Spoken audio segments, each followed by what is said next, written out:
안녕하십니까. 삼김쇼로 함께하는 시간입니다. 요즘에는 거의 투김쇼입니다. 김진태, 김술예, 김씨망신 다 시키는 이 두 사람 한국 정치의 핵이 됐습니다. 참 현실이 비루한데요. 자, 저쪽에 투김이 있다면 이쪽엔 삼김이 있습니다. 말은 좀 거칠게 해도 그 말에 거짓은 없습니다. 믿어도 되는 삼김쇼 지금부터 함께하시죠. 먼저 원김 김성회 보좌관님 어서 오십시오. 네, 안녕하세요. 손혜원 의원실 김성회 보좌관입니다. 아이고 저 지난주 했던 대로 한 번만 더. 한 번 더 해요? 너무 재밌었어요. 예. 지금까지 이런 사람은 없었다. 손혜원 그는 국민 고모인가 국회의원인가? 예, 손혜원 의원실 김성회 보좌관입니다. 예, 아이고 김성회 보좌관님 오셨습니다. 우리 저 김수민 평론가도 좀 그렇게 한번 만들어 보시죠. 지금까지 이런 평론가는 없다. 네. 예. 그냥 말하는 것 자체가 인간 말종인가 뭐. 그 예. 인간 말종이라는 얘기를 예. 김용민 PD한테 듣는 거는 예. 그다지 위협적이지 않다는 생각이 듭니다. 근데 갑자기 걱정이 드는 거는 뭐 조선일보라든가 이런 쪽에서 보기에 김용민한테 인간 말종이라는 소리를 들을 정도면 어느 수준인가 이런 또 짐작을 자아내지 않을까 그건 걱정이 되네요. 친정부 인사라고 아마. 그래도 김어준의 뉴스공장보다는 굉장히 공정한 방송을 하는 것으로 숫자가 조금 더 예전에 2000년에 조선일보가 말이죠. 미국의 밥 존스 신학교라고 혹시 아세요?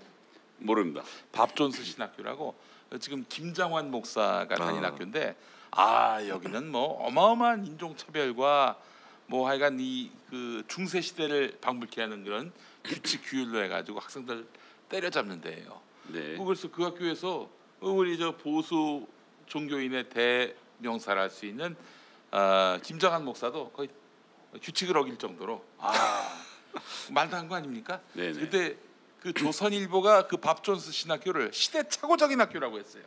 그래요? 예, 그러면 말도 한 거 아닙니까? 어쩌다 그런 얘기를 하게 됐을까요? 아니 그러니까 인종차별도 하고 그래서 우리 김장한 목사님은 학교 내에서 연애가 불가한데 연애를 하셔가지고 지금의 교내에서 아내분이신 트루디 여사를 만나셨어요. 네. 그래요. 자, 삼김쇼 함께 하겠습니다. 아니 목포에 이렇게 자주 가세요? 이제는 콘텐츠를 좀 살려야 될 때가 된 것 같아서 막상 가시면 뭐 손소영 갤러리 갔다가 창성장 갔다가 뭐 기자회견 했다는데 입구 구경하다가 그냥 너무 뭐가 없잖아요. 근데 지금 현재 갑자기 콘텐츠를 키울 수는 없고 거기에 이제 한 번 가서 보실 수 있는 근대 역사 박물관이라든지 뭐 동양척식 주식회사 비롯해서 관광 포인트들이 있는데 제가 이제 집중하고 있는 것은 이제 먹을 거. 먹을 거. 그래서 현지 주민들이 추천하시는 동네 숨은 맛집들을 찾아서 좀 순리를 다녀왔고요. 앞으로 자주 가서 그런 맛집들을 발굴해서 소년 때문에 목포 갔는데 진짜 볼 거 없더라 이런 욕을 먹지 않게 하려고. 좋습니다. 그럼 이 자리에서 아침, 점심, 저녁 한 2박 3일 코스로 해서 한번 좀 추천해 주시죠. 금요일 저녁에 도착하시면 오거리 식당이 있습니다. 오거리 식당이고 저도 가봤어요. 가보셨어요? 네. 제가 목포에 그때 국민 TV 행사했을 때 그쪽 조합원분들이 그 다음 날에 저를 깨워가지고 점심을 오거리 식당에서 먹여주셨어요. 먹고 있는데 윤소아 의원 또 들어오고 그런 식당이었습니다. 동네 유명 맛집이고 저녁은 인당 2만 원을 받는데 뭐 제가 갔을 때는 민어회, 홍어회 그리고 생선구이, 뭐 어리굴젓, 게장, 새우장, 뭐 그다음에 낙지탕탕이까지 해갖고 뭐 다 먹을 수 없을 정도로 나옵니다. 그렇게 저녁을 드시면 되고요. 그다음에 이제 다음 날 아침에는 백성식당. 이름이 백성식당이에요. 거기 이제 그러면 영어로는 피플 레스토랑. 그럴 것 같습니다. 이제 영어 많이 드셨네. 카드 이스 식에서 엄청난 진전을. 맞습니다. 피플 레스토랑에서. 거기서 그냥 앉으면 인당 8,000원에 그냥 알아서 주십니다. 뭐 바지락국도 나오고 바지락탕도 나오고 어떨 때는 김치찌개도 나오고 그날 공판장에 나와 있는 생선들 구워 주시기도 하고 자반을 구워 주시기도 하고 뭐 그렇게 해서 드시면 되고요. 점심은 오거리 식당 맞은편에 궁전 식당이라고 궁전 생고기라고 있는데 애호박찌개 아주 기가 막힙니다. 팔러스 레스토랑. 그렇습니다. 오늘 영어 계속 되시네. 아주 지금 장렬하고 있어요. 거기에는 저녁에 소고기도 200g에 25,000원으로 굉장히 가격이 착하고 육회뿐만 아니라 육사시미가 있습니다. 그러니까 한평에 예. 소고기 또 소고기가 유명하지 않습니까? 한평이 굉장히 가까워서 그런 건데 육사심이라는 것은 하루 이상 지나가면 유통을 못 하거든요. 그래서 그렇죠. 예. 아주 산지 가까이 있지 않으면 잘 안 되는 집인데 거기는 뭐 굉장히 저렴한 가격에 드실 수 있고 점심에 애호박찌개는 이 돼지고기를 잔뜩 넣어갖고 짬뽕 중에 옛날 짬뽕들 드셔보신 분들 기억나실 텐데 국물이 약간 뽀얗게 나면서 그 돼지고기에다가 애호박 이렇게 넣어서 만든 그 짬뽕 같은 국물 맛이 나는데요. 예, 그게 점심이 백성식당입니다. 애호박은 베이비 주키니. 예, 주키니도 알고 정말 이제 반박을 못하겠습니다. 반박을 못해. 궁전 생고기, 궁전 생고기에서 점심 드시고 저녁도 가서 고기 드시면 되고요.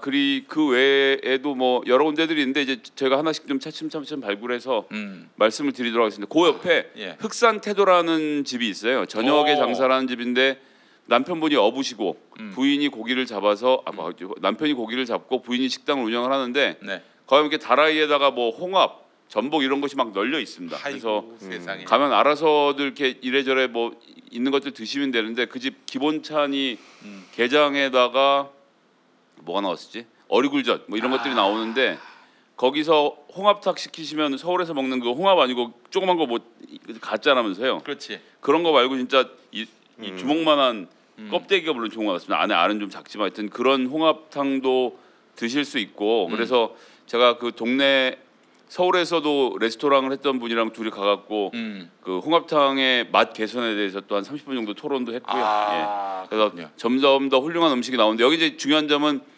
물건을 사오는 게 아니라 남편이 잡아온 생선으로 대접을 하기 때문에 예. 어디 뭐 비교할 수 없다는 점. 아이고 까지 알겠습니다. 그 흑산태도가 흑산도에 흑산 핫태도 상태도 뭐 이런 게 있다는데 그 이름이라고 여기 흑산도 고향인 부부가 하시는 그런 식당이 있는데 거기는 소주 한잔 하시기 아주 좋은 집이 아닌가 싶습니다. 좋습니다. 예. 아이고 이렇게 목포 발전을 위해서 애를 쓰시는데 이 마포는 어떻게 하시고 목포에 마포는 뭐 정청래 의원이 알아서 잘하겠죠. 근데 이건 뭐 제가 계속 처음부터 말씀드렸지만 손혜원 의원이 마포에 출마를 안 한다는 것이 정청래 의원에게 뭐 지역구를 돌려주고 물려주고 이런 개념은 아니고요. 다만 이제 마포 지역구는 정청래 의원의 도움을 받아서 뭐 여러 가지 사정들이 겹쳐지면서 국회의원 한번 했던 것이고 앞으로도 국회의원을 한다면 다른 데 가서 아니면 다른 방법을 찾아보겠다라고 했던 것이 원래 그렇죠. 손혜원 의원의 생각이었는데 이제 뭐 탈당까지 하게 되고 좀 복잡해졌는데 어쨌든 이 거짓과 위선이 넘치는 사과와 가식을 요구하는 정치권에는 손혜원은 이제 뭐 더 이상 있지 않겠다는 생각이니까 아이고. 마포는 또 좋은 분들이 나오셔서 새롭게 운영하지 않을까 싶습니다. 사실은 정청래 의원하고 손혜원 의원은 어떤 영혼의 부부다. 정계의 배일집 배현정이다. 이렇게 봐야 되지 않겠습니까? 예, 뭐- 배일집 배현정 아십니까? 네, 알죠. 예. 뭐 왜 거의 저한테 안 여쭤보세요? 뭡니까? 아니 저기 거기서 우리 김수현 평론가님 훨씬 어리시지? 예, 죄송합니다. 그렇습니다. 예, 예. 저는 아는 게 당연하고요. 당연하지. 형님 나보다 연식이 더 예, 됐잖아요. 무리를 빚어 죄송합니다. 그러니까 이제 말하자면 정의당에 노회찬 심상정이 있다면 이 민주당에는 정청래 손혜원이 있어요. 두 분이 같이 국회의원 했으면 정말 재밌었을 텐데 네. 그런 좀 그림을 못 봐서 웃기네, 예. 그래요. 자 그런 관계시고 아이고 목포가 잘 됐으면 좋겠습니다. 우리 저 근데 서포트 박이 견제하지 않습니까? 서포트 박. 예. 네, 뭐 네, 김용민 씨가 견제를 많이 작년부터 하죠. 밀고 예. 있는 시리즈들이 있어요. 그래 또 뭐가 있나요? 정형식 판사라고 무슨 판결을 내렸죠? 이 사람 이름은 기억이 나는데 이재용 2심. 이재용 이심. 정형식 판사를 폼정이라고 포음정 형식정. 정정. 예. 또 스윙박도 있어요. 스윙박, 근해박. 박근혜. 스윙박 좋은데요? 예, 그렇습니다. 이게 재밌게 들리는 순간부터 제가 네. 나는 이제 더 이상 청년이 아니구나라는 거를 깨달을 수 있었죠. 그렇습니다. 물 들어가고 있어요. 네네. 물 들어. 그래. 어제 또 저기 우리 서기호 판사 나왔는데 네. 저 심볼서로 신볼서. 모셨습니다. 심볼이요? 심볼 기호. 기호. 심볼서. 네. 알겠습니다. 그래요. 정말 저렴한 아재 개그다. 파파 유진님 감사합니다.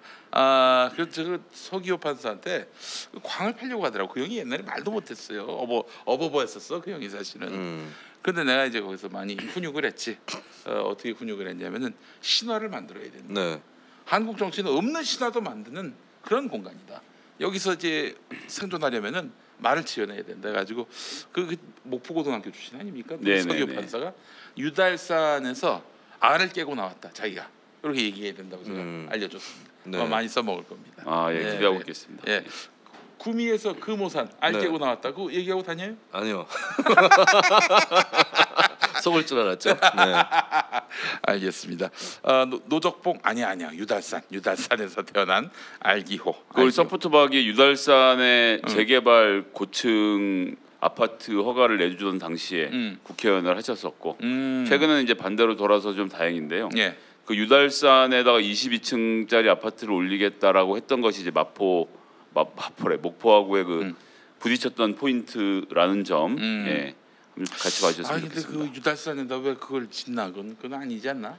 그 아파트 안 지으면 되죠. 다 들어갈까요? 22층을 지어가지고 뭐 유달산을 가리지 않을까 싶은데. 유달산을 아니, 넘어서죠. 사람이 다 들어갈까요 거기에? 유달산 내려다 봅니까? 예, 가리는 정도가 아니고요. 가리는 정도가 아니고 거기가 이제 아직도 재래식 화장실을 쓰는 분들이라 그래요. 거기 있는 사람들은 다 내쫓겨 나갈 수밖에 없고 제가 알기로는 보상비가 2,500에서 한 4,500만 원 정도 그거 손에 쥐고 털려 나가는 꼴이 되는 겁니다. 그래서 사실은 이런 데말로 도시재생에 예산을 투입해서 상하수도 설치하고 그 동네를 사람이 살 수 있게 바꿔 놓아야 하는데 우리나라가 이제 옛날엔 바닷가 달동네였던 거 아닙니까? 바닷가 언덕. 그렇죠. 근데 지금은 힐뷰, 오션뷰 이렇게 되는 거거든요. 그래서 언덕 위에서 그 바다를 바라볼 수 있는 최고의 조망의 자리가 돼서 우리 주민분들이 조금 거기서 집 리모델하고 하면 굉장히 관광으로서도 또 지역 주민들의 생활 수준도 높일 수 있는 계기가 될 텐데 거기 아파트 지으면 외지 사람들이요 네. 다 별장으로 씁니다. 와서. 그렇죠. 예. 거기 사는 분이 아니라. 네. 그렇죠. 야, 그럼 이제 유달산 정상은 그 아파트의 그 놀이터가 되겠네요. 그런 노인정 있고. 것입니다. 예. 그 바로 바다까지 이어지는데 거기 손혜원 의원이 계속 얘기하는 조선내화라는 공장 부지가 남아 있는데 그걸 다 먹어야 재개발이 완성이 되는데 거기가 이제 그 문화재 보존지구로 묶이면서 뭐 고생을 하고 있는 거죠. 아이고 참 우리 서포트박 정말 고생이 많으십니다. 그 사람들이 와서 살까 싶은데 또 오션뷰니까 또 올 수도 있겠다. 저는 주말에 그냥 별장으로 쓰지 와서 살 사람 별로 없을 거예요. 예. 그래요. 그러니까 그래도 서울보다는 집값이 훨씬 쌀 거거든요. 예. 알겠습니다. 자 오늘 좀 목포 얘기로 우리가 문을 열었는데 김수민 평론가 네. 요즘 어때요? 저요. 예. 그냥 뭐 쳇바퀴 돌듯이 살고 있죠. 쳇바퀴 돌기. 네, 방송 이게 스케줄 따라서. 그렇죠. 월요일부터 금요일까지 스케줄 잡힌 사람들은 네. 이미 삶이 딱 이렇게 고정돼 가지고 그 거의 변동이 없어요. 그렇습니다. 제가 예전에 우리 김수민 청년이 지금 살고 있는 그때 저도 하루 스케줄이 한 8개가 된 적이 있었어요. 8개. 지금도 그러시지 않나요? 지금이야 지금은 뭐 이제 고정적인 거 큰 걸 잡고 계시고. 큰 거 하나 잡고 있고 나머지는 다 이제 우리 유튜브 방송 이렇게 하는데 와 그때는 10분 게스트, 5분 게스트 이거 하느라고 그냥 아침부터 저녁까지 그래서 새벽 5시에 시작해서 밤 10시에 끝났어요. 그때가 월천. 그렇지 월천. 그걸로 월천을 버죠. 박리다매라고. 네. 아이고 감사합니다. 이게 얼마예요 이게? 10만 원. 10만 원 감사합니다. 저걸 누가 먹는지 아십니까? 왜 저러시나요? 누가 먹나요? 제가 먹습니다. 네. 농담이고 우리 출연자들하고 또 분배를 하기로 했습니다. 네. 아니 예. 스태프들을 먼저 챙겨야 되는 거 아닙니까? 스태프들도 다 챙겨. 네. 예. 그렇기 때문에 저 돈을 좀 내라고 좀 유도하세요. 동료를 해야 되는 건가요? 그 동료를 해야지. 그래야 수익이 올라가는 겁니다. 사전 고지가 없었던. 예, 그렇습니다. 울기도 앤님 하고, 감사합니다. 예, 울기도 하고 뭐 네. 춤도 추고 노래도 하고 뭐 그렇게 해야 됩니다. 예, 알겠습니다. 자, 그래요. 김수민 평론가 그럴 때 건강 유의하셔야 되고 네. 하루 쉬면은 몇 개의 방송사가 낭패를 보는지 모릅니다. 어마어마한 민폐가 됩니다. 네. 그렇기 때문에 민폐를 끼치지 않도록 평소 건강을 유지하시고 조금이라도 삐끗하거나 이러면은 굉장히 큰 많은 방송의 차질을 빚기 때문에 그거는 프로답지 못한 모습입니다. 예, 프로의 자세를 저에게서 많이 배우시기 바라겠습니다. 왜 오세요? 프로그램들이 땜빵을 쉽게 구하더라고요. 그래요? 예, 제가 좀 아파가지고 안 나간 적이 있었는데 네. 아주 쉽게 구하시는 것을 그래요? 보면서 굉장히 위태로운 일을 하고 있구나 생각을 해서. 너의 마일리지가 많이 깎였습니다. 너의 마일리지가 많이 깎였어요. 그래서 제가 1, 2월 소득을 보니까 예. 기대만큼 안 들어왔더라고요. 예. 그래서 건강을 유지해야겠다 생각을 그렇습니다. 하고 예. 입을 닫고 자야겠다. 이게 그렇습니다. 관건이다. 예, 그래서 이제 그 뭐 샀어요. 예. 입을 닫고 자려고. 입을 닫고 자려고 이렇게 두르는 거 있어요. 그러지 말고 네네. 차를 한 대 사가지고 방송사 앞에서 텐트 치고 그래서 있는 겁니다. 그러다가 감기 걸리는. 감기 걸리고 그러면 가는 거죠. 오창석 군 얘기가 나왔는데 오창석 군은 아예 지금 하나 유일하게 하는 게 이제 KBS 김용민 라이브인데 그 여의도 공원에 텐트 치고 거기서 살고 있어요. 아, 네. 예. 입이 돌아갔다는 얘기였어요. 입이 돌아갔어요. 네. 아니 아직 뭐 젊기 때문에 네. 돌아가진 않았는데 참 하여튼 요즘 그 방송계에 꿈나무들이 무럭무럭 올라오고 있습니다. 이럴 때는 해야 될 일이 있어요. 네. 가끔씩 밟아줘야 됩니다. 밟아줘야 이 친구들이 이제 세상이 무서운 거를 알게 되는 거예요. 네. 김수인 평론가 많이 밟아줘가지고 네. 오늘 이 자리까지 온 거예요. 뿌리를 깊이 내리고. 그렇습니다. 네. 아 그렇군요. 예. 예. 후회하고 계시죠. 밟은 거를 그냥 무대형 전략으로 갈 걸 이렇게 생각을 하실 것 같습니다. 예, 호랑이 새끼를 키웠습니다. 알고 봤더니 고양인 줄 알고 밟았는데 예, 알겠습니다. 자 오늘 저 삼김쇼 바로 시작을 하겠습니다. 자유한국당 전당대회. 야 이거 뭐 진짜 거의 전혀 예상하지 못했던 그 황교안이 지금 한물이 네. 갔어요 지금. 이슈에서 등장을 못하는데 그건 뭐 계속 말씀드리지만 관료 출신이기 때문에 정치적 어법을 어떻게 해야 하는지 문법을 어떻게 해야 하는지 지금 알 수가 없어요. 그리고 아무리 옆에서 보좌를 해준다고 해도요. 보좌진이 하는 일은 이겁니다. 보좌진은 A하고 B를 잘 만들어서 들고 가서 그렇지. A랑 B 중에 뭐 하실래요라고 하지 어느 한쪽을 강하게 미는 법이 없어요. 그리고 그 선택을 선택을 하는 것은 정치인 본인의 몫이거든요. 그러니까 A를 이만큼 키워가도 조그만 B를 보면서 B를 찾아낼 수 있는 것이 진정한 정치인인데 예. 그렇게 놓고 봤을 때 황교안은 원래 본인이 짰던 전략에서 단 한 발짝도 나가지 못한 상태로 그냥 하던 대로 하니까 대응을 못하고 있는 게 아닌가. 제가 2012년 대선 때 이 생각이 나는데 그 막판에 TV 토론에서 박근혜하고 이정희 대표하고 아주 신나게 붙었잖아요. 네. 그때 문재인 후보는 그냥 가운데 앉아가지고 허허허허 이렇게 좀 네네. 거의 관전자 비슷하게 돼버리고 그게 좋은 게 아니더라고. 안 좋죠. 소외되어 버렸죠. 정말 안 좋아지더라고. 그래서 그때 문재인 후보가 이렇게 했으면 되게 좋았을 것 같아요. 네. 이정희 후보가 박근혜 후보한테 닭깎이 마사오 막 이런 얘기를 막 굉장히 네. 강하게 하지 않았습니까? 예. 이정희 후보님 하시는 말씀이 다 맞는데 그렇게 표현하시면 안 되죠. 말씀은 다 맞습니다. 이러면서 그럼 박근혜 좀 야구를 까네요. 네, 근데 성대모사 말씀은 다 못하면 못 맞는데 버티네. 이거 큰일 났네. 형님 업계가 지금 무한 경쟁. 그렇군요. 예. 이거 한두 개 옵션으로 안 돼요.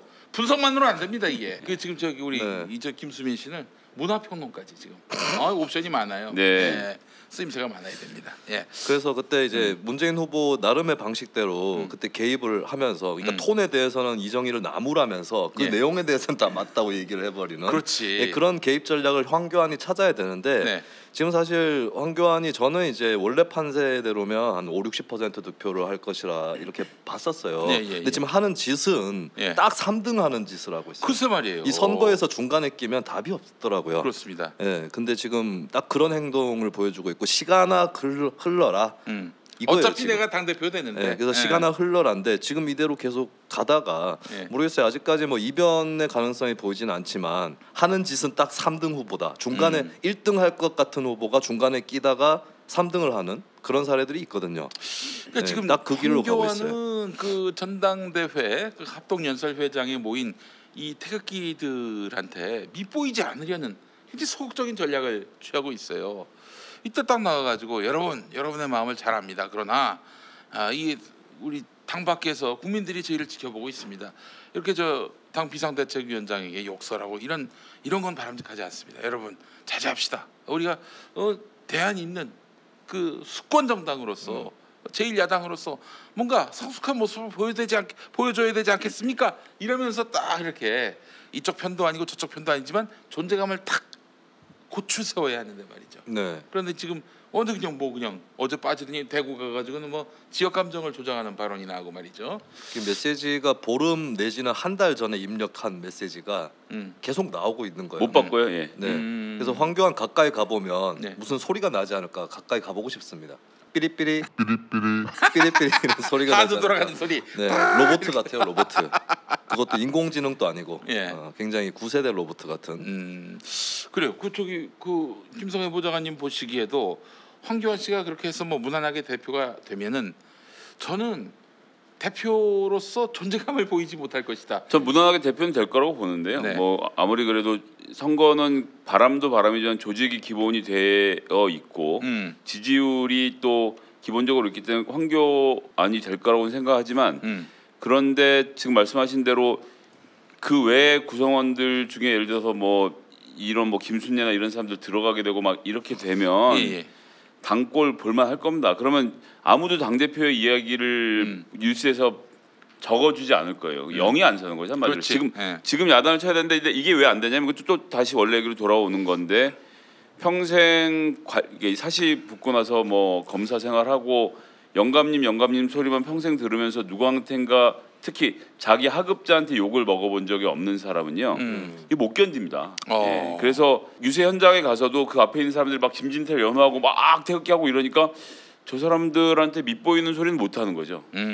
그런 사람들 가르칠 깡도 없고 그렇기 때문에 전 지금 저런 스탠스로는 앞으로 당 운영도 결코 쉽지 않을 것이고 사실 저도 지금 셈이 잘 안 서는데 김진태인가요? 예. 김진태 후보가 얼마나 표를 받을지를 사실 짐작이 잘 안 돼요. 근데 현장 분위기라는 것은 또 매우 중요합니다. 현장 분위기라는 것에 후보들이 기가 죽게 돼 있거든요. 그렇습니다. 어쨌거나. 예, 그래서 그리고 정치인들이 생각보다 많은 사람들 만나지 못해서 주변에 있는 사람들이 잘한다 하면 진짜 잘하는 줄 아는데 김진태 의원이 지금 그런 경우고 황교안 후보가 주눅이 들어있는 것도 같은 이유라고 저는 보기 때문에 이 태극기 부대가 실질 득표에서 얼마 영향을 미치는지는 둘째치고 이 후보들의 발언을 제한하고 후보들의 생각을 제한하는 데는 상당한 심리적 효과를 거두고 있는 것이 아닌가. 그래요. 김진태가 어제 그 대구에서 연설하는 거 보니까 여러분 이게 당심입니다. 당심. 그러면서 이게 곧 민심입니다. 지금 뭐 이 판세가 바뀌고 있습니다. 이러고 있단 말이죠. 물론 이제 본인이 봤을 때는 이제 그렇게 얘기하고 싶겠죠. 근데 좀 더 결과 투표함 열었을 때 어떻게 나올 것 같아요? 결과가. 저 생각보다 황교안 표가 적게 나오지 않을까 이대로 가면. 그래서 뭐 저쪽 자유한국당 사정을 좀 잘 아는 사람들한테 물어봤을 때는 50%는 넘을 거다 확실히 이렇게 얘기를 했는데 저는 어쩌면 안 나올 수도 있다. 그리고 김진태 생각보다 25% 넘을 수 있다. 이렇게 지금은 그렇게 보입니다. 오세훈 제가 그냥 이제 막 던져볼게요. 황교안 45, 오세훈 28, 김진태 27. 김진태와 오세훈이 각축을 벌인다. 이제 오세훈이 조금 더 유리한 거는 여론조사 30%가 들어가기 때문에 그 부분에서는 오세훈은 예전에 홍준표보다도 더 많이 나왔었거든요. 여론조사에서. 그래서 조금 앞질러 나가지 않을까 싶고 자유한국당 쪽에서는 오세훈 25 안 나오고 김진태 20 안 나온다 이런 얘기도 있었어요. 근데 지금 황교안 하는 꼴을 봤을 때는 둘 다 동반 상승 효과가 있을 거다. 이렇게 보입니다. 저는 말이죠. 그 황교안 28 그리고 오세훈 15 그리고 김진태 17 이렇게 예측을 합니다. 나머지 다 어디 가나요? 홍준표. 홍준표가 나왔어요? 아니 제가 이분이 홍준표가 대표가 된다고 예측을 하신 분이고 김병준 이건 내가 뉴스 관장을 다시 들어봤어요. 김병준이 비대위원장이 되면 홍준표가 당을 장악했다라는 얘기다. 뭐 다 빗나가고 있어요 지금. 그때부터 줄줄이 연쇄적으로 빗나가고 계십니다. 농담을 한 겁니다. 농담을 이렇게 진담으로 들었어요. 나 참 준표 형이 그렇게 사퇴할 줄 누가 알았어. 젠장할. 그래도 잘 유튜브가 생각보다 재밌나 봐요. 쏠쏠해서 그럴 수도 있어. 출구 전략을 나름대로 잘 짰다고 볼 수 있겠죠. 그리고 홍준표가. 오홍동주가 어떻게 이루어지느냐. 오세훈 홍준표 단일화를 오홍동주라고 표현들 하던데 5월 동주가 아니라 오홍동주인데 둘이 사이좋게 단일화하는 것도 홍준표답지 않고 굉장히 노룩 패스하듯이 빠진 그런 그림을 만들어낸 건 아닌가. 아니 지금 그 화요일마다 그 김용민 라이브 KBS 1라디오 그 유여해 전 최고위원이 나오는데 오늘도 나올 차례입니다만은 이 양반 얘기는 지금 오세훈으로 홍준표가 단일화한 거다 이런 얘기를 하고 다니세요. 이분이 그게 맞는 말일까? 아니 오세훈이 결과적으로는 오세훈이 그 홍준표의 말을 잘 듣나? 고분고분한가? 그건 아닐 거라고 전 보는데. 어차피 지는 판인데 니 해라 아나 니 해라 하고 빠진 거죠. 그래요. 5가 되는 게 홍으로서는 최악일 겁니다. 오히려 대표가 되는 게. 그렇죠. 네, 홍은 제일 좋은 건 아마 김진태가 되는 게 제일 좋은 게 아닌가 그렇죠. 싶고.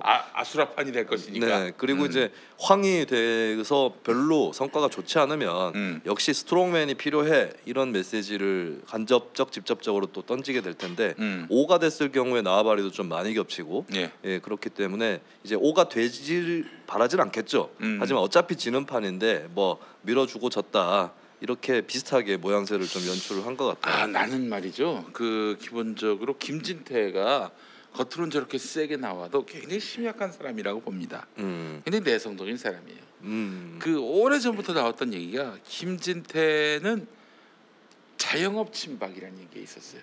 자영업 친박. 네. 그 얘기는 뭐냐면은 또 친박의 그룹이 있잖아요. 뭐 친박의 좌장도 있었고 뭐 하여간 서청원 형이 오야고 뭐 그 밑에 뭐 유기준, 유정복 뭐 이런 인간들이 줄줄이 있었고 뭐 홍문정도 있었고. 근데 이게 자영업 친박인 김진태하고는 서로 뭐 만나는 일도 없고 무슨 형님 동생 하지도 않고 완전히 자영업이라는 거예요. 그래서 지금 사실 태극기 부대하고 결합을 해서 지금 당을 흔들고 있는 거 아닙니까, 김진태? 정말 김진태가 당 대표 되면 정말 좋겠어요. 민주당 지지자로서는 김진표 당 대표가 제일 좋은 카드 아닙니까? 그렇게 되면 안 되죠. 한국 왜요? 정당 정치가 자꾸 이렇게 무너지는 것은 저는 뭐 전혀 민주당에게도 전혀 도움이 되지 않는다고 도움이 안 생각합니다. 되지만 내년 총선에는 아주 좋은 구도가 만들어지지 않느냐 이거죠. 근데 저는 글쎄요. 저는 그럼에도 불구하고 자유한국당하고 같이 정치를 해야 된다는 생각을 하기 때문에 예, 그런 의미에서 황교안이 김진태보다 100배 나을 거라고 생각합니다. 오세훈이 황교안보다 낫고. 오세훈 같은 사람 좀 사라졌으면 좋겠어요. 그러니까 황교안 보수기라도 하지. 네. 오세훈은 그냥 이미지잖아요. 이미지. 예, 이미지도 요즘 뭐 그 옛날에 잘생겼었는데 잘생긴 얼굴도 어디 갔는지 이미지인데 이미지는 어디로 가겠다는 방향이 없어요. 예, 저는 황교안이 본인의 신념을 제가 틀렸다고 얘기할 수 있지만 어쨌든 그 사람은 본인의 사고 체계라는 게 있잖아요. 예. 그러니까 오세훈은 지난번 서울시장 때려치고 나오는 거 보세요. 자기한테 기스나는 거 못하는 사람이거든요. 그러니까 지금도 선거를 하는데 오세훈이 뭘 하는지 아무도 모르잖아요. 예, 뭐가 없는 거예요. 이게 사람들이 쓱 밀어줘야 이렇게 나가면서 뭐 사람들이 얘기하는 거 들으면서 나 이렇게 하겠습니다, 이렇게 하겠습니다 하는데 태극부대 편도 못 들겠는데 이걸 어떻게 하지 하면서 그냥 우르르 지금 밀려다니는 중이거든요. 그러니까 정치적 선명성으로 보자면은 지금 황교안이나 오세훈이나 김진태한테 밀려요. 그러니까 그렇죠. 그건 항상 그런데 김진태는 뭘 말하는지 알겠잖아요. 예. 그러니까 이건 싫든 좋든 뭘 말하는지 알겠는데 그렇지. 오세훈은 없어요. 그러니까 아예 없고 황교안은 그냥 옛날에 하던 대로 하겠구나 이런 생각이 있는 거고 거기서 이제 박근혜한테 뭐 이러고 저러고 해서 뭐 자기 편인 것처럼 떠들고 다니는 것도 진짜 우스운 꼴이고요. 지금 자유한국당이 왜 망했는지에 대한 반성이 전혀 없는 캠프입니다. 세 캠프다. 네, 그래요. 레드헤어님이 오세훈 부인한테 교양 영어를 수강했는데 C를 받았다. 오세훈 부인이 뭐 오세훈 하는 부인이 사람인가요? 대학 교수예요. 네. C를 받았나요? 네. 잘 받으셨네요. 잘 받았네. 네. 아이고. 저도 교양 영어 D 받았습니다. D. 네, 1, 2학기 둘 다. 그래요? 둘 다. 뭘 또 2학기 연속 네. 들어요? 그 수업을. 그걸 1, 2를 들어야 돼서 그래요? 필수 필수 영어였어요. 전 영어랩 A. 아이고 훌륭하십니다. 여기 사셨으니까. 예. 아니 그 상관 그 다음 얘기고. 예. 네. 저는 사실은 제가 대학 때 굉장히 취약하지 않습니까 영어가? 영어로 뭐 자기를 표현하는 뭐 그 시간이 있었는데 My name is 김용민. 그리고 다음이 생각이 안 나는 거예요. My name is 다음에 붙인 거 아니에요? 라고 안 했어요. 라고 안 했어요. 그 정도까지만 가지진 않았습니다. 네. 그게 무식하진 않아요. My name is 김용민. 그 다음이 이제 생각이 안 나는 거예요. 네. I am a boy. 스튜던트도 아니고 I am a 네. boy. 예, 그때는 20살이었기 때문에 I am a boy. 예, D 받았어요. 여기서 또 우리 폭로하는 김용민 영어 썰 하나 또 있는데 워싱턴에서 뉴욕으로 넘어가는 비행기 안에였는데 비행기 맨 뒷자리에 이렇게 일렬로 쭉 앉게 됐어요. 김용민, 주진우, 저 김어준, 저 이렇게 앉아 있었는데 김어준 총수는 영어로 이게 좀 털거든요. 터는데 주진우도 아주 잘해 영어를. 그래요? 터는데 스튜어디스가 흑인이었는데 굉장한 호감을 이끌어내더라고요. 그 제주가 비상 보통 그런데 앉아갖고 그 보는 사람마다 말 거는데 이렇게 잘 안 받아주거든요. 근데 이제 4명이 줄을 앉았는데 가운데 복도 자리에 임시로 앉는 의자에 이제 스튜어디스가 앉아서 비행기를 타는 그런 상황에서 비행기가 되게 조그맸는데, 근데 그 와중에 김용민 PD가 그 짧은 영어로 웃기는데 와, 거기서 제가 진짜 탄복을 했습니다. 어떻게 웃겼냐면 배를 이렇게 내밀면서 프레그넌트. 이 여기서 안 웃겼는데 거기 진짜 웃겼어요. 예. 뭐 말을 길게 해도 안 했고 그냥 이게 배를 2번 쓰다듬더니 프레그넌트 하니까 그 여성분이 빵 터져갖고 야, 이게 진짜 국경을 초월하는 영어구나라는 생각을 했던 기억이. 그게 그쪽에서 오면 굉장히 탁월한 언어 감각일 수도 있습니다. 지난번에 호텔에서 뭐라고 하셨죠? My card is sick. 그렇지. 그 시적 표현이거든요. 그렇지. 이거는 문학적 상상력이 없으면 불가능한 맞습니다. 그런 얘기였습니다. 아, 그래요. 네.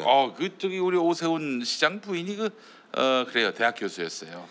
이거 저는 오세훈하고 비슷한 캐릭터가 역사적으로 정몽준이라고 보는데 정몽준. 2002년 대선 때도 저는 이회창보다 정몽준이 더 싫었어요. 그러니까 저는 대중적으로 정치 심리가 그런 결을 갖고 있는 정치인들을 빨리 정리시키려고 하는 게 있다고 봅니다. 사실 오세훈도 많이 지금까지 졌잖아요. 서울시장 중도에 사퇴한 것 이후로 종로에서도 떨어졌죠. 그때 솔직히 오세훈 캠프는 친박 캠프였습니다. 종로에 출마했을 때. 그리고 제가 그때 직장이 그 부근에 있어서 지나다니면서 제가 담배 피는 골목이 있는데 거기 보면 오세훈 캠프 사람들 막 얘기하고 있거든요. 그냥 친박 부대예요.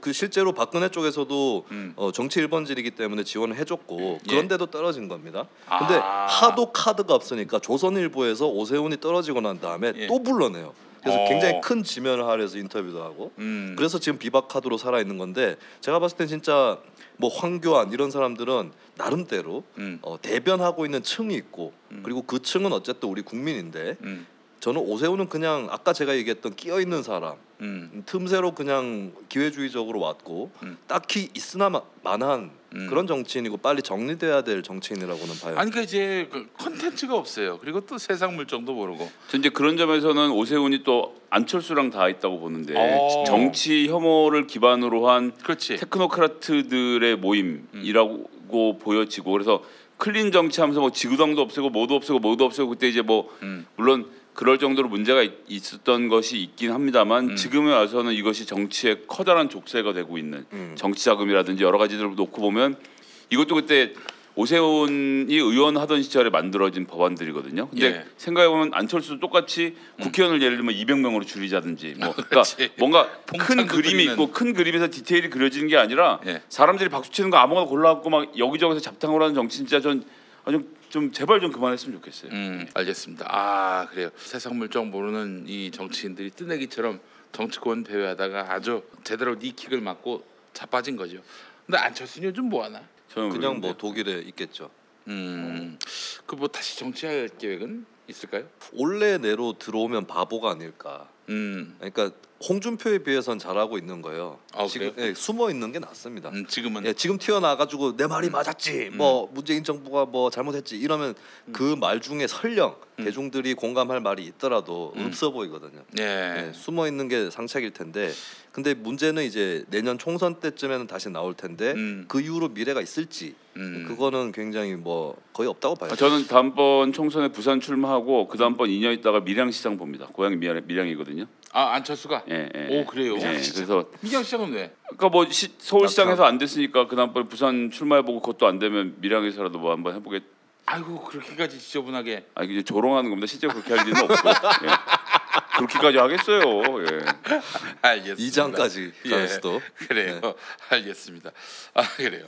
오세훈 얘기 다시 돌아가면 오세훈이 이 무상급식 반대하는 차원에서 이렇게 사실 시장직을 던진 거잖아요. 던졌을 때 혹시 마음속에 노무현 효과 이걸 기대하지 않았을까? 노무현 효과요? 노무현 효과. 뭐가 비슷하죠?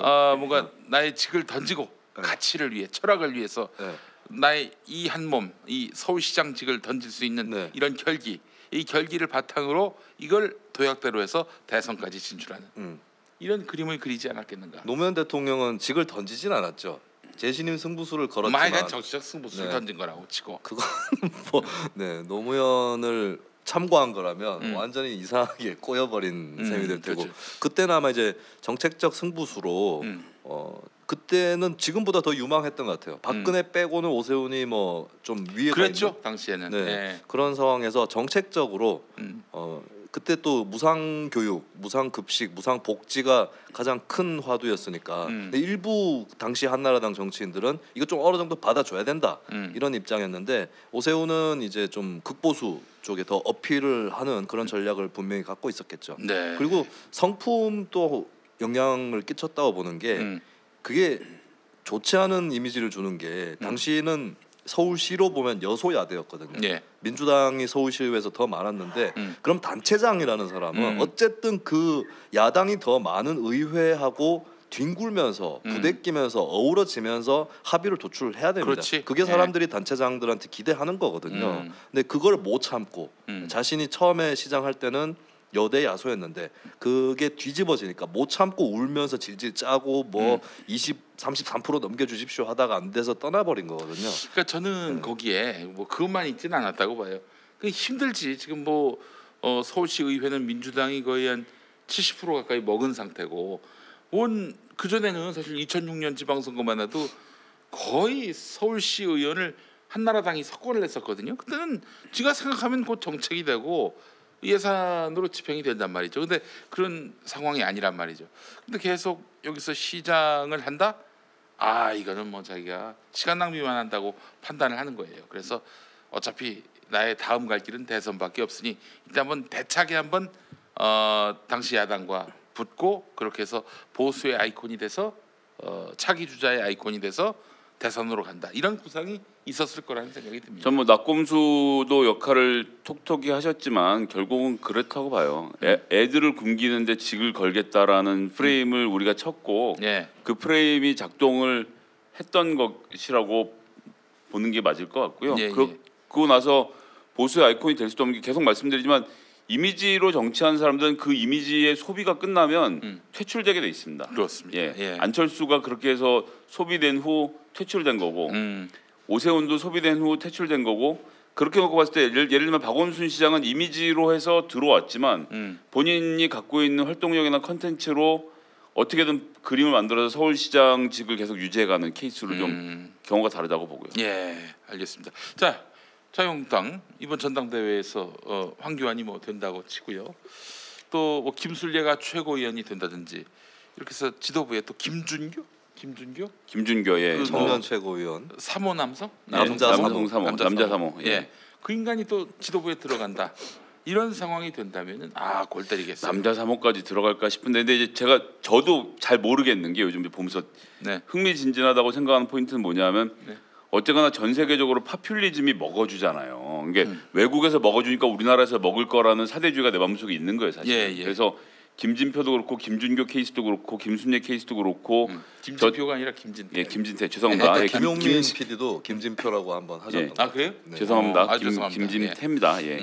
가만히 김진태 의원까지 해서 이런 흐름들이 정말로 의미 있는 흐름을 만들어내지 않을까라는 공포가 제 안에도 있고 자유한국당에 투표하는 사람들 마음속에도 있을 것 같아요. 근데 이제 투표를 안 하려고 그랬던 보수층은 더 투표장에 나올 수밖에 없고 근데 반면에 황교안을 찍으려고 했던 그 표현이 좀 이상하게 합니다. 그냥 정상적인 그냥 민주당 꼴 보기 싫어하는 정상적 보수에 계시는 분들은 저 황교안 좀 뭐야? 뭐 저렇게 하면서 투표를 포기하는 상황에 가서 김진태 후보나 김순례, 김준교 등이 생각했던 것보다 표가 더 나오지 않을까?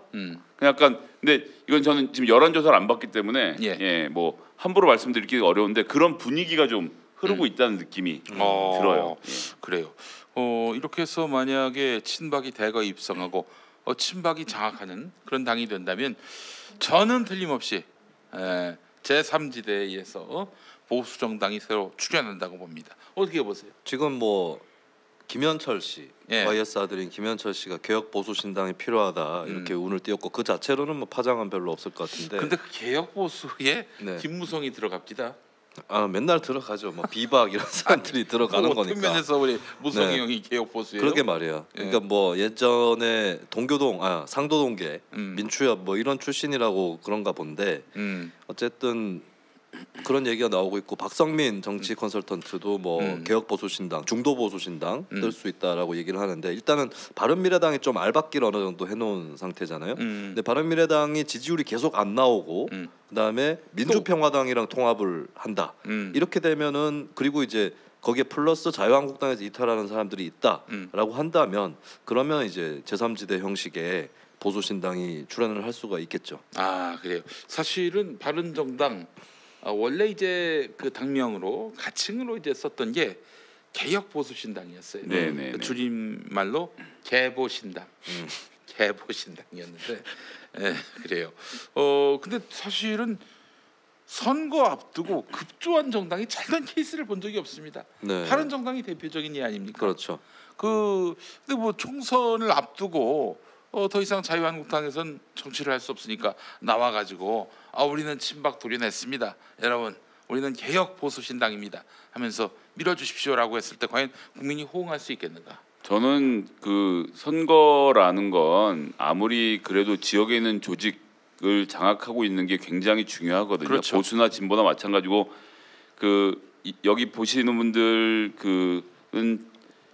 모르시는 동네 뭐 각종 관변단체니 뭐 새마을부터 시작해서 엄청 많이 있는데 이 사람들의 여론을 절대 무시할 수가 없습니다. 이 사람의 흐름이란 게 있고 그리고 제가 한번 말씀드린 적이 있었는데 그 지역에 가면 민주당 하면 민주당 하는 사람들 에이스가 있어요. 그렇습니다. 같은 동네에서 뭐 있고 자유한국당은 자유한국당 에이스들이 있는데 여기 못 들어간 사람들이 뭐 이렇게 표현하면 좀 조금 죄송하긴 합니다만 크게 죄송하지 않고 국민의당이 만들어지면 민주당의 이런저런 이유로 못 끼어서 배제되거나 뭐 돈 문제 여자분 이런 거 했던 사람들이 거기 가서 그룹을 만들기 때문에 시작부터 아무리 민주당 지역에 있는 분들이 뭐 그 건다르고 양아치고 뭐라고 욕을 해도 그래도 여긴 좀 하는 사람들이 하고 그게 안 되는 사람들이 만들어서 하기 때문에 이게 제가 예전에 있던 다른 의원실에 예를 들면 거기 안철수가 들어오면서 안철수를 등에 업고 구의원을 한 사람이 있었는데 구의원을 할 때까지만 해도 본인 갖고 있던 직업을 겸직할 수 있었던 줄 알았던 거예요. 근데 겸직이 안 된다고 하니까 구의원 월급이 자기 월급보다 적거든. 원래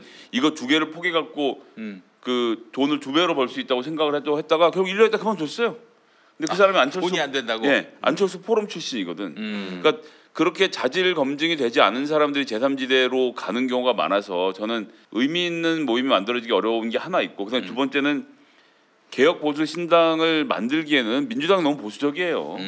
뭐 솔직히 말씀드려서 지금 민주당이 그러니까 스펙트럼 굉장히 넓은데 이 우측에 가 있는 분들은 개혁 보수 신당이랑 사실 차이가 없거든요. 누가 바른미래당이랑 민주평화당이랑 민주당 합쳐라라고 말씀하시는데 사실 지역적 기반이 좀 다른 거지 내용을 놓고 보면 크게 차이가 없어요. 큰 당에 속하지 못해서 말하자면 변두리를 도는 그런 점에서는 비슷하다. 네, 저는 그런 것을 같이 감안해 보면 그렇게까지 좀 같이 보시는 게 좋지 않을까. 우리 안철수 그 형님 말이죠.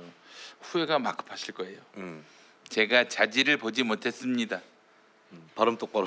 자질을 보지 못했습니다. 네. 아마 이러지 않겠는가 하는 생각을 해봤습니다. 그리고 이제 자유한국당 지지층 성향을 좀 봐야 되는데 자유한국당 지지층은 정치를 크게 두 묶음으로 봐요. 정당들을 양당제 프레임이 강합니다. 실제로 여론조사를 해보면 민주당 지지층만 해도 다당 체제와 양당 체제 중에 어디가 더 바람직하냐고 생각을 하냐 이런 질문이나 혹은 연동형 비례대표제에 대한 질문을 하면은 민주당 지지층도 다당 체제 쪽 친화적인 응답자가 조금 더 많이 나와요. 근데 자유한국당은 압도적으로 양당 체제 쪽이기 때문에 거기서 당을 깨고 나온다고 했을 때 그 당이 남아 있는 자유한국당보다 더 크지 않는 이상은 유의미하게 좀 보수표를 분할하기는 대단히 어려울 겁니다. 그러니까 이제 교양 있는 보수 평론가들이 자유한국당 편을 도저히 못 들겠으니 뭐라도 좀 새로 만들어서 나와라라는 요구를 할 수는 있는데 동네에 가면 시구연들 다 빼와야죠. 조직 빼와야죠. 만만치 않습니다. 저는 쉽지 않을 거라고 봅니다. 결국 제3당에 모이는 사람들은 뭐 이런 얘기해서 죄송하지만 알짜들도 있지만은 되게 그런 사람들은 이제 간판급들이고 밑에 하부에 있는 사람들은 말하자면 좀 찐따라고 해야 될까? 그러니까 진보 정당이나 전 이렇게까지 동의 못하겠습니다. 그 진성당 원중심의 정당에서는 그렇지 않은데 급조한 정당들은 되게 그래요. 네, 되게 하부 쪽이 굉장히 리스크가 되게 크고요. 그리고 이제 일반 대중 입장에서 봤을 때 제3지대 정당의 약점이 뭐냐면 제3지대 정당이 사실 세워진 적이 없어요. 엄밀히 얘기하면. 그래서 제가 지난번에도 버뮤다 삼각지대다. 거기 가면 그냥 사라질 뿐이다라고 얘기를 드리는 건데. 국민의당은 어떻습니까? 그러니까 국민의당은 차라리 어느 정도 독자성을 갖고 갔기 때문에 그리고 박근혜 정권 중반기 지나면서 정권 이탈층들을 그나마 흡수해서 그나마의 성공이라도 거둘 수 있었던 거고 제3지대 정당이라는 것은 조금 혼탁하죠. 이쪽에서 빼온 사람과 저쪽에서 빼온 사람을 결합시키는 이런 형태가 대중들이 지지를 못하는 이유가 예를 들면은 나는 유승민 좋아가지고 저기에 표를 주려고 했는데 내가 저쪽에 표를 주면은 이 표가 이렇게 흘러서 김무성한테 가네, 뭐 손학규한테 가네 이런 것들에 대한 또 거부감들이 있어요. 예. 그래서 제3지대 빅텐트라고도 하는데 한 번도 세워진 적이 없는, 네, 세워봤자 스몰 정도로 세워졌기 때문에 국민의당이 뭐 의미 있는 3당이라고 볼 수는 없잖아요. 결국 이제 호남에서 밀어줄 수 있는 정당 해가지고 선택받았을 뿐이지 뭐 지금 뭐 계속 지지를 받고 있습니까? 뭐 그렇기 때문에 저는 뭐 지역 나눠 먹기 국한됐던 성과다. 한편으로 민주당 입장에서 이렇게 말씀드리면 안 되긴 하는데 솔직하게 말씀드리면 민주당 대선 후보를 세상에 누굴 내놔도 정말 이 문재인 대통령 같은 훌륭한 분을 내놓아도 50%는 못 넘기거든요. 우리가. 그래서 사실은 제3당에서 잘라먹는 후보가 하나 있는 것이 네. 저희들한테 항상 박근혜가 당선이 됐던 것은 여러 가지 이유가 있지만 박근혜가 여당 유일 후보로 정리를 했다는 것 자체가 굉장히 놀라운 일이었거든요. 당시에는. 그런 까닭이 없고 그전에 우리가 이긴 선거를 보면 중간지대를 잘라먹는 사람이 항상 있었다는 것, 그런 점을 생각했을 때는 제3당의 출연을 또 한편으로 바라는 마음이 없다고 하면 거짓말인 것 같아요. 네. 그러면 이제 수도권에서 자유한국당이 아닌 친박 성향이 없는 보수 후보가 나왔을 때 과연 다수표를 얻을 수 있을까? 뭐 선거제도 개편이 아직 확정되지 않았기 때문에 뭐 가타부타 이렇게 선거 결과를 우리가 예측할 수는 없지만 기존에 이 현재 그 선거 제도가 유지된다고 했을 때 과연 의미 있는 의석수 확보가 가능할 것인가? 어떻게 보세요? 이게 양면성이 있는데 지역구 현재와 같은 선거제도라면 오히려 지난번에 국민의당이 왜 민주당보다 높게 나왔냐면 개평표를 많이 받은 거거든요. 지역구 중심의 소선거구 중심의 표였고 이제 그냥 마냥 민주당만 밀어주기에는 여기도 좀 탐탁치 않으니까 개평표로 국민의당에게 분할해서 줬기 때문에 국민의당이 많이 나왔던 건데 거꾸로 이제 선거제도가 만약에 개편이 될 경우에는 개평으로 받는 표는 줄게 돼 있어요. 대신에 이제 의석수를 지지율만큼 챙겨가는 이런 효과는 있겠지만 그래서 좀 양면성 있고 현재 선거구에서는 그러니까 뭐 결국에 문재인 정부에서 이탈하는 민심이 어느 정도가 있을 거냐 이게 관건이 될 것 같긴 한데 잘 되더라도 이제 지난 국민의당처럼 한정된 비례대표 의석을 결정짓는 정당 투표로 개평을 주는 수도권 유권자는 꽤 있을 수도 있다. 하지만 선거제도가 지금처럼 유지가 된다면은 지역구 의석은 그렇게 많이 얻기는 어렵겠죠. 네. 제3시대 보수 신당 전 분명히 나온다고 봅니다. 그런데 그 당이 어떻게 원내 교섭단체 구성할 수 있다고 보세요? 저는 생길지도 잘 알 수가 없고 일단 바른미래당이 알박기를 하고 있는 상태라서 그거를 치고 새로 만들 수 있을지. 바른미래당도 뭐 이게 그 바른미래당 안에 국민의당파들은 이대로 못 가죠. 저 사람들하고 또 어떻게 다음 총선에 호남 유권자들한테 표 달라고 할 수 있겠어요. 그러니까 한쪽에서는 민평당이랑 결합을 하려고 할 거기 때문에 민평당하고 결합하는 순간 이제 그 바른미래당에 있는 그 바른정당 출신들은 아이고 울고 싶은데 뺨 때려주는 그런 격이 되는 거 아니겠어요? 그러니까 그게 따라서 개혁보수신당이 생길 수 있는 틈새가 더 커지느냐 저는 그렇게 된다고 줄어드느냐. 100% 그러면 민평당이랑 통합을 한다. 그거 말고는 길이 없어요. 그러니까 바른미래당이 민평당과의 통합을 하면서 유승민이라든가 이쪽이 떨어져 나와서 자유한국당에서 떨어져 나온 그 사람들과 함께 보수신당을 만든다. 저는 거꾸로 황교안이 되고 친박당으로서 더 이상 이제 뭐 희망이 없다고 판단되면은 자유한국당에서 이 사람들이 나와요. 그때 바른정당에서 뭐 먼저 먼저 선수 치고 버리고 바른미래당 평화당이랑 나와가지고 통합 여부를 떠나서 그렇죠. 제3지대에서 만날 수 있다고 봅니다. 뭐 김용민 PD님이 페이스북에도 올리셨지만 네. 일단 이 모든 재앙의 근원은 관료, 말 잘 듣는 사람, 친박이면 인증했던 사람들로 20대 국회 초선들을 채워놨던 것이 결국 다 부메랑으로 돌아오는 거예요. 네. 원희룡 뭐 이런 그다음에 남경필 이런 분들 지금 뭐 못해서 욕하지만 초선 때 놓고 보면 뭐 오세훈도 그렇고 강단 있게 붙고 당 개혁을 위해서 이런저런 활동들을 했거든요. 그리고 그런 여론에 신경을 써서 당이 체질을 변경시키려고 노력도 했고 근데 지금은 그냥 있는 대로 주전자를 넘어서서 지금 깜빵에 있는 사람한테 가서 막 이렇게 저 좀 뭐 해주세요 이러고 있는 상황까지 밀려간 거 아닙니까? 네. 그 기본에는 이 진박, 친박, 뭐 뭔박해서 이걸 주장했던 사람들이 초선 의원으로 있다는 것. 이 사람들이 다음번에 공천을 또 받을지도 모른다는 이 재앙이 기본적으로 깔려 있는 거죠. 근데 그렇다고 해서 이게 위험하니까 이걸 확 넘어서서 새로운 정당을 만든다라는 용기를 내는 것도 사실은 쉽지 않고요. 저는 오히려 저는 잘 모르겠는데 보수가 새롭게 들 수 있는 보수의 가치를 주창할 수 있는 사람이 나타난다면 그때 새롭게 개편되는 것은 생각해 볼 수 있지만 유승민은 제가 지근거리에서 많이 뵙고 굉장히 훌륭한 정치인이고 겸손한 정치인이라는 점은 저도 잘 알고 있습니다. 성실하시고 근데 유승민 식의 무슨 안보 좀 알고 그다음에 내가 뭐 경제학과 나왔어 이렇게 해야 하는 본인이 비전을 못 보여주니까 거기가 새가 안 붙는 거거든요.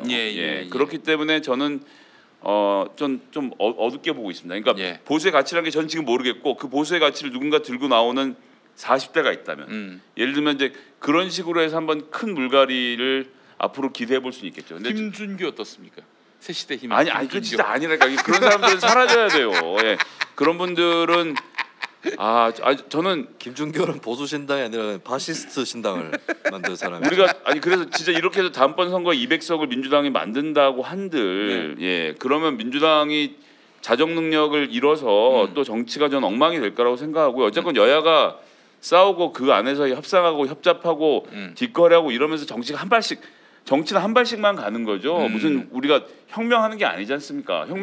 혁명을 포기하고 정치를 하기로 한 이상은 정치가 가는 순서대로 조금씩 바꿔나가는 것을 해야 하고 그럴 수 있는 좀 정상적인 집단들이 많아졌으면 좋겠어요. 그 사실 제가 오늘도 페이스북에 썼습니다. 우리 최동철 선생님 2만 원 감사합니다. 이런 거 하라는 거죠? 그렇습니다. 2만 원에서 40%는 저 구글이 먹어요. 그래서 저 2만 원에서 40% 떼니 얼마예요 그러면? 16,000원. 16,000원. 16,000원 갖고 또 우리가 분배를 해야 돼. 그게 아까 제가 설명드렸던 제3지대 신당이 잘 안 된다. 여기저기 이렇게 연합군 구성이 되어 있으면 이 정치인 좋아서 표 줬는데 저 정치인한테 갈까봐 못 준다. 이런 것이 이제 구글이 40% 뛰어가는 그거하고 비슷한 거죠. 그렇습니다. 2016년 총선 당시 이제 박근혜가 공천을 한 거 아닙니까? 최순실이 또 공천했다는 얘기도 있고. 그런데 그 박근혜가 공천 개입 혐의로 형이 확정됐더만요. 네네 그렇죠. 저는 대법원 확정은 아니고 아마 선거를 재판을 포기한 것 같아요. 그래서 2년형이 확정됐습니다. 이로써 2016년 총선에 대통령이 공천에 개입한 것이 이제 거의 확정이 된 거예요. 한마디로 거의가 아니라 확정된 거예요. 최성철님이 또 16,000원 보내셨습니다. 저희 앞으로 40% 빼고 12,000원입니다. 제가 말을 잘못했습니다. 12,000원이요? 12,000원. 그러네. 아니 수학을 어디서 배웠습니까? 그러게요. 부끄럽습니다. 자, 그래서 저는 그렇기 때문에 당시 총선은 결국 박근혜에게 충성을 얼마나 하느냐 이게 이제 잣대가 된 거예요. 어떤 그 사람의 정치인으로서의 능력과 자질 이런 건 완전히 배제되고 박근혜에 대한 충성 이것만 보고 있기 때문에 지금 20대 국회의원 자유한국당 소속 국회의원들의 수준이 이거밖에 안 되는 거죠. 게다가 또 지난 지방선거에서 뭐 서울 경기 같은 경우 자유한국당이 원내 교섭단체도 구성을 못했어요. 서울시의회, 경기도의회.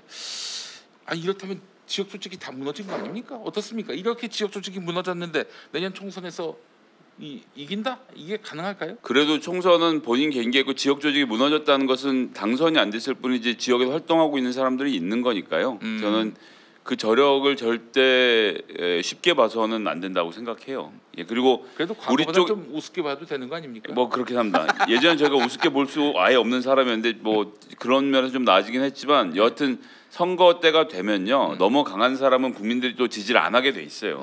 이쪽으로 몰릴 것 같으면 저쪽에 표를 몰아주시는 것이 전 민심이기 때문에 예. 온 국민이 막 똘똘 뭉쳐서 야 이번 민주당 200석 가자 이렇게 할 수 있는 상황은 절대 오지 않을 겁니다. 네. 그래서 저희가 당 내부를 더 잘 정리하고 겸손하게 정치를 하는 것이 유일한 방법이다. 그리고 예. 개혁의 고삐도 늦추지 말아야 하고요. 그렇게 해서 차근차근히 우리 지지 그룹을 잘 닦아놓고 중도로 넓혀가야 된다라는 것이고요. 이게 자유한국당에겐 재앙인 게 그쪽에 주요 지지 기반을 다지고 외연을 확대하려고 하는데 주요 지지 기반이 지금 자꾸 태극기 부대화 되어가고 있잖아요. 예. 그러니까 거기에 입맛에 맞는 소리 하면 중도층은 쳐다도 못 보게 되는 거예요. 우리 당의 주요 지지층도 뭐 보시는 분에 따라서 불편하실 수 있지만 저 지경은 아니거든요. 아, 그렇죠. 예, 그런 차이가 좀 있다라고 말씀드리겠습니다. 아 그렇습니다. 저쪽은 똥물이라면 이쪽은 한 뭐 4급수, 5급수 정도. 4급수, 5급수는 뭐 공업용수로는 쓸 수 네, 있으니까 네. 예 그렇게 보시면 될 것 같습니다. 아 그래요. 수도권 중도 보수 정당이 생길 가능성 이것만 해도 자유한국당이 집권 가능성이 없다는 이야기 아니겠어요? 뭐 이 친박으로는 네. 미래가 없다는 건데 아 근데 자유한국당에서 이 좀 면밀한 정세 분석 안 됩니까? 지금 무슨 자기들이 민주당 지지율을 추월한 것도 아니고 말이죠. 그 가장 높이 올라가봐야 28%까지 올라갔었는데 지금도 계속 빠지는 추세고요. 28% 갖고 대체 어떻게 수권 정당이 되고 집권 가능성이 있는 정당이 될 수 있다는 건지. 그러니까 대중 정당으로 가기 위해서 뭐 김성애 보좌관님 그 스탠스대로 민주당과 대화해야 한다. 혁명하지 않고서는 대화를 할 수밖에 없다. 근데 이런 마인드 자체가 없는 것 같아요 지금 보면은. 태극기 부대는 혁명을 해야 되기 때문에 아 그래요? 그렇죠.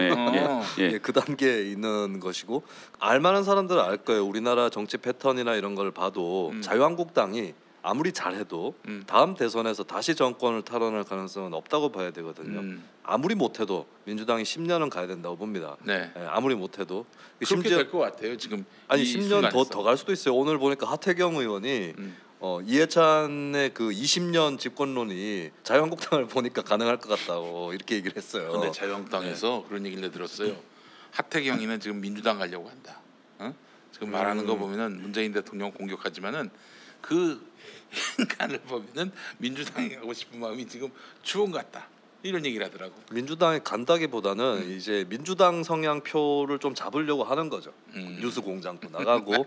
근데 사실 바른미래당이 그렇게 해야 되는 게 자유한국당 표는 제가 말씀드렸지만 다당 체제 프레임에 익숙하지 않은 유권자들이 많거든요. 그렇지. 그쪽 표를 잘라 먹는데 한계가 있어요. 예. 그렇다면 바른미래당 같은 당은 사실은 1차 타겟으로는 절대로 자유한국당을 안 찍을 유권자들에게 접근하는 게 맞긴 해요. 예. 근데 어쨌든 이제 뭐 바른미래당은 그렇고 그 자유한국당 입장에서는 사실 정권 재탈환보다는 지금 몰락해 있는데 이때의 집안의 주도권을 잡지 않으면 작살난다라고 하는 그게 훨씬 강하다고 보면 됩니다. 태극기 부대도 본격적으로 출연을 하게 된 거는 탄핵안이 국회에서 2016년 12월에 가결된 이후거든요. 예. 그때 딱 튀어나올 때 제가 느끼기에는 이거는 당권 투쟁이다.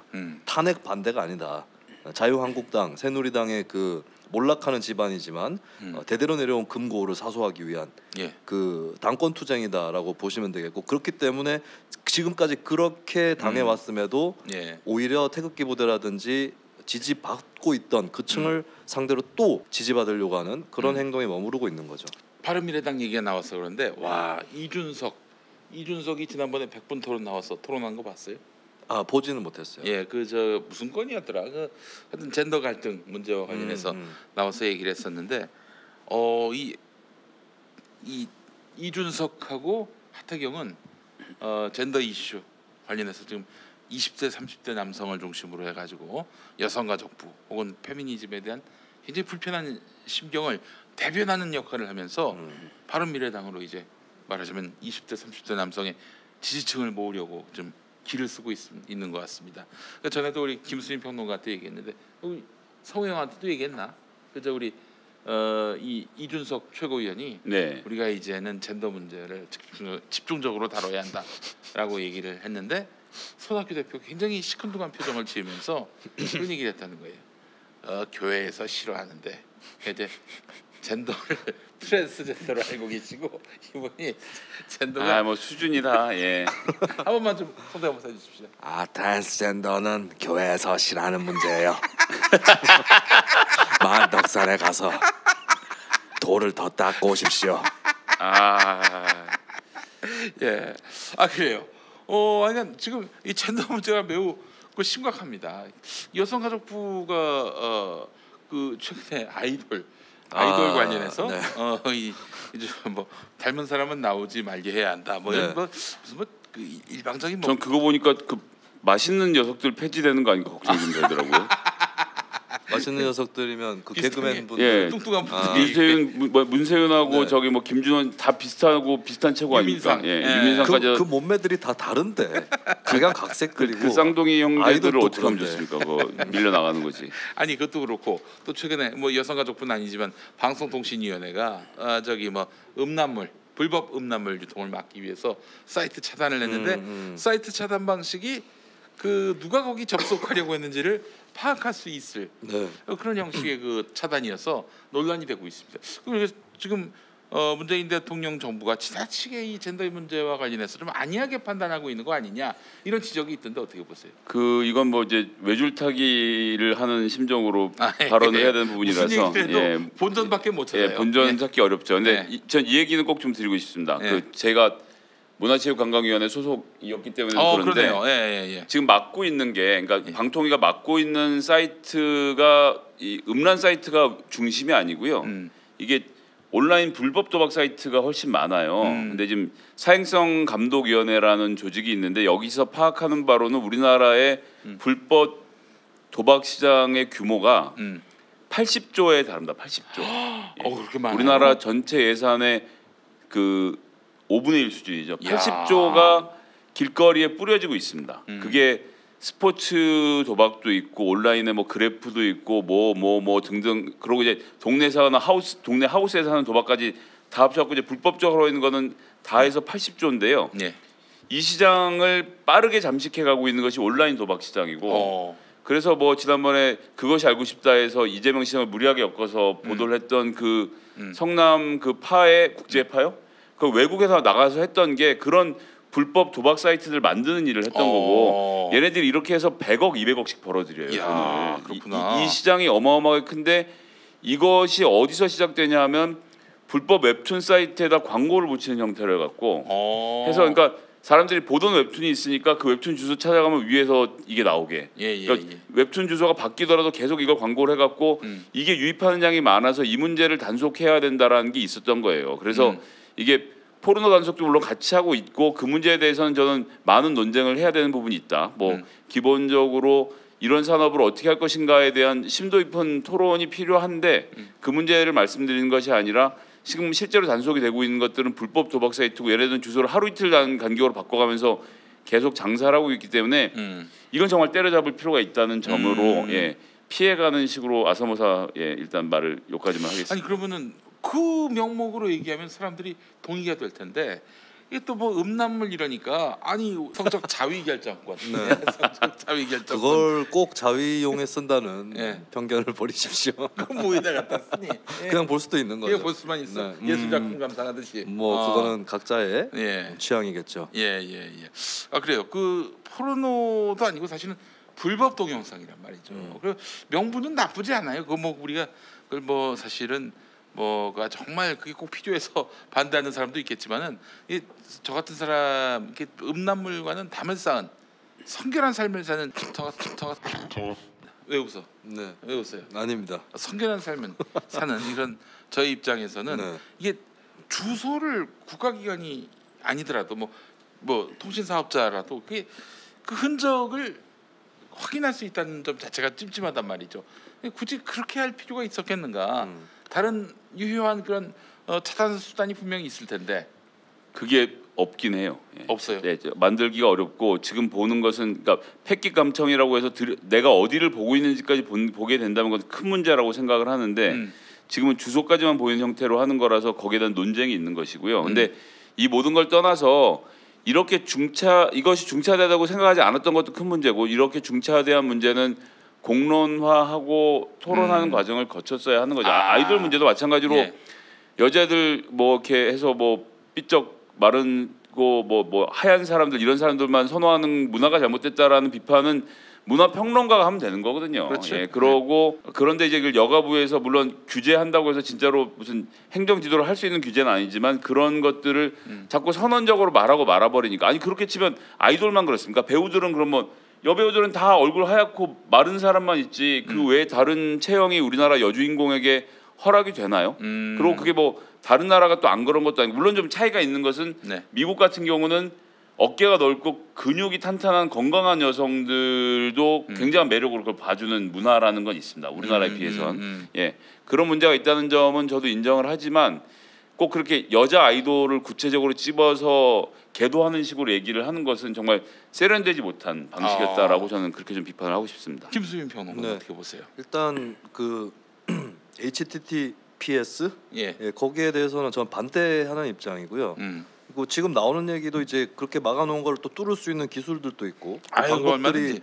있기 때문에 그게 사실은 그게 궁극적인 차단하는 방법이 차단하는 네. 기술과 함께 차단을 무력화하는 기술도 같이 진화하게 돼 있어요. 그럼요, 예. 그래서 기본적으로. 궁극적인 해법이 아닐 뿐더러 뭐 감청이라고 봐야 됩니다. 이것도 예, 그런 것들을 봤을 때 앞으로 이제 그게 범위가 더 확산될 수도 있는 거고 그렇게 해서 감청되고 있는 정보들이 어떻게 앞으로 처리될지 알 수 없는 상황에서 네, 그 조치는 저는 이제 정보인권 차원으로 봐야 된다고 생각을 하고요. 예. 근데 이제 다만 말도 안 되는 얘기는 안 했으면 좋겠는 게 이 사안을 음란물을 볼 자유하고 결부시키지는 말았으면 좋겠어요. 네. 그러니까 그 자유는 자유대로 있는 건데 이 사안에서 문제는 이제 애초에 정부가 그러한 방책까지 들고 나온 것은 불법 촬영물 때문이었던 것이고 그렇죠. 예. 네, 그렇다면 이제 그 불법 취재를 촬영물 이해 못할 바는 아니에요. 네, 그래서 사실. 불법 촬영물에 대한 문제인 동시에 이제 정보 인권에 대한 것으로 이해를 하는 것이 맞겠죠. 이 상황에서 뭐 야동볼 자유를 허하라 이렇게 얘기할 거는 아닌 것 같고요. 예.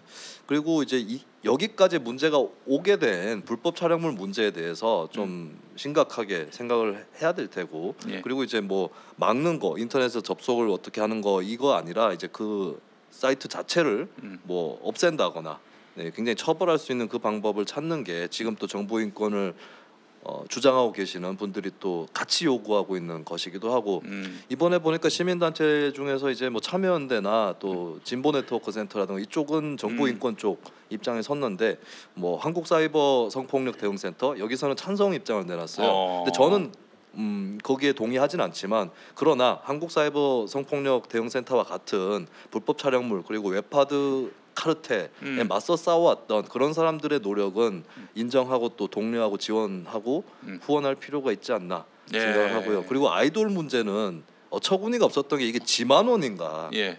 황장엽이랑 그 광주 시민 사진 구분을 못 하고 있는데 아니 아이돌 잘 보면 다양해요 되게 그리고 과거보다 미가 더 다원화되었다고 저는 확실히 느끼고 있어요. 네네. 예. 예전에 동의합니다. 예. 한 2000년대 초반이라든가 90년대에 더 획일적이었지 지금 보면은 벌써부터 이제 한 10년 전부터 예를 들면은 원더걸스의 소희 씨 보면은 그 전에 기준으로는 결코 민이라고 볼 수 없는 캐릭터였거든요. 볼빵빵하고 이렇게 만두처럼 생겨가지고 그 다음에 이제 브라운 아이드 걸스의 가인 씨, 네. 눈 작고 쌍꺼풀 없는 것처럼. 네, 근데 되게 많은 캐릭터들이 있고 그리고 아이돌도 요새 보면 몸매를 봐도 여성들 봐도 이제 굶어서 가느다란 몸매라기보다는 운동들을 많이 하고 있는 그렇지. 몸매. 예를 들면 화사 이런 사람들도 그렇죠. 과감하게 나오고 예, 굉장히 하죠. 좀 예. 다양해지고 있어요. 자세히 보면은 피부 톤도 다 하얗지 않고요. 네. 그리고 기획사도 사실 장사 속으로만 생각을 해봐도 여러 멤버로 아이돌 조를 짜면 다양하게 코디를 하고 그렇지. 예, 스타일별로 또 네. 뽑기도 하고 이렇게 할 거예요. 그래서 제가 봤을 때는 자기들이 분간 못한다고 비슷해 보인다고 보는 거 아니냐 그런 의미에서 제가 지만원 생각이 났다는 지만원 생각. 얘기를 드렸습니다. 이게 예. 꼼대가 되면 안 되죠. 예, 예. 알겠습니다. 그 여성가족부는 이제 이런 그 사고에 그 젖어 있는 게 아닌가. 우리가 이 무지한 백성들을 계도해야 된다. 그렇죠. 계몽해야 계도하는 한다. 태도를 아직 못 버리는 거예요. 사실 예. 그게 제일 큰 문제라고 봅니다. 예, 예. 그리고 오히려 그렇게 규제를 하는 것을 막 공권력으로 하기보다는 기존의 판에 박혀 있던 시도를 깨는 그런 게 문화계 연예계에서 나올 때 예. 소비자들 팬들이 박수를 쳐주고 더 잘해라 그렇게 더 해라라고 하는 것이 네. 훨씬 문제를 해결하는 데 도움이 될 거라고 봅니다. 오늘 아주 그냥 깔끔하게 정리가 됐습니다. 근데 그와 관련 하나만 더 말씀. 예. 웹툰 그 지금 말씀하신 그러니까 예를 들면 잡아내면 된다라고 하시는데 이게 이제 시민단체 그렇게 얘기하는 게 제가 이제 한편으로는 답답한 건 뭐냐면 불법 웹툰 사이트가 단속이 왜 안 되는 줄 아세요? 왜요? 불법 카피물이 50%를 넘을 경우에만 차단을 할 수가 있습니다. 그럼 얘네들 어떻게 하냐면 그 사이트를 만들어 놓고 불법 웹툰을 1000개를 갖다 넣어 놓잖아요. 네. 그럼 1000개 그냥 그 저작권 없는 사진을 같이 올려요. 그래서 전체 비율로 놓고 보면 50% 물을 타놓는다고요. 시작할 때. 그래서 우리는 만화만 있는 게 아니라 이렇게 해서 그 합법적인 게시물도 있고 사람들이 올리는 거 우리가 어쩔 수 없다는 식으로 해서 또 이 규제를 피해 나가고 있어서 규제가 속도를 못 쫓아가는 데다가 주소가 막 바뀌는 속도도 너무 빠르고 요즘 그렇게 되기서 단속을 그때그때 하지 않으면 안 되는 문제가 또 현실적으로 있다는 것도 좀 같이 네. 놓고 이 문제에 대해서는 좀 토론을 해주셨으면 좋겠다. 예. 알겠습니다. 그래 오늘 아주 정말 깔끔한 정리가 이루어진 것 같습니다. 주위에 살아남은 것 같습니다. 일단 예. 댓글 반응만 보면 그래요. 예. 이건 굉장히 어렵고 민감한 이슈인데 잘 소화해 주셨습니다. 저희가 이제 마무리하면서 속보가 들어왔어요. 속보가 이완영 의원이 항소심에서도 1심과 같이 징역 4개월에 집행유예 2년, 의원직 상실 위기에 놓였어요. 근데 뭐 이제 총선도 1년 남겨놓고 이제 와서 이런 판단이 나오는 게 무슨 의미가 있나? 다음번에 못하게 하는 데는 아주 큰 의미가 그럼 있죠. 다음에 예. 못 나오겠네요. 예. 좋댔습니다. 의원직 좋아합니다. 판결 미워합니다. 고향차 증인 살려주십시오. 그렇습니다. 이렇게 또 제주를 감춰놓고 계시다 또 이번에부터 저도 뭐 이제 좀 준비를 해갖고 와야 되는데 가진 게 없어서 큰일입니다. 연마하시면 됩니다. 아닙니다. 한번 시작하면 이게 늪에 빠지는 게 그런가요? 당장에 김용민 PD도 본인이 성대모사를 하시니까 계속 견제 들어오고 네. 서로 평가하고 이러다가 서로 깎아내리고 차라리 하지 말 걸 처음부터 사실 이런 후회를 가끔씩 합니다. 제 아내가 제가 웃겨서 결혼을 했다라고 하는데 진짜? 예, 근데 그 세파에 찌들어갖고 이제 그 웃음이 다 사라진 게 좀 큰 문제거든요. 더 이상 안 어떻게 웃겨. 어떻게든 보고를 좀 해봐야겠습니다. 예, 알겠습니다. 자, 삼김쇼 이렇게 해서 마무리하겠습니다. 저쪽에 투기만 있는 줄 알았더니 김진태, 김술래 그리고 김준교까지 있었어요. 그렇군요. 거기 삼김. 예, 그렇습니다. 그 삼김, 노잼 삼김과 네. 다른 유잼, 유잼 우리 김성회, 김수민, 김용민이가 함께한 시간이었습니다. 자, 두 분은 또 다음 주에 또 뵙도록 하겠습니다. 시청해주신 여러분 감사합니다. 네,